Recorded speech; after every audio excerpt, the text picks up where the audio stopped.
America's oldest teenager, Dick Clark was a cultural icon, TV legend, and entertainment mogul. Dick Clark not only totally changed the way Americans view television and listen to music and celebrate New Year's Eve, he was really truly a good guy every moment of his life.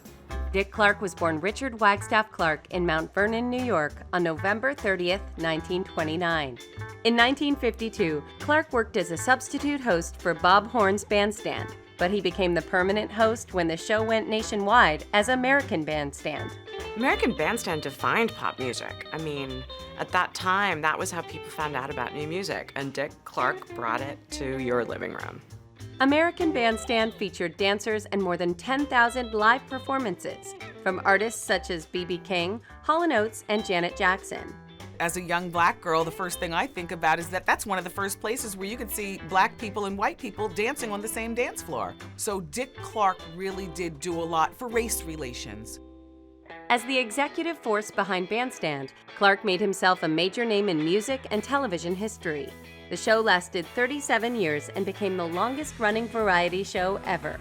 Dick Clark was amazing in that he seemed to have the same enthusiasm for the music that he was presenting on American Bandstand as he got older, as he did when he first started out back in his early years of his career. With his perfectly coiffed hair and megawatt smile, Clark hosted pageants, telethons, and several game shows, winning 3 Emmy Awards as the host of Pyramid. Dick Clark hosting game shows was a true testament to his ability to relate to us, his laughter and his banter with the contestants. And then at the end, when you see it's a Dick Clark production, most people are either good in front of the camera or they're good behind the camera. Very few are equally good at doing both. In 1974, Clark introduced America to the annual ritual of Dick Clark's New Year's Rockin' Eve. For 30 years, Clark hosted the program, which counted down to the New Year Ball and showcased musical guests. After suffering a stroke in 2004, Clark continued to work, but eventually handed the reins to Ryan Seacrest.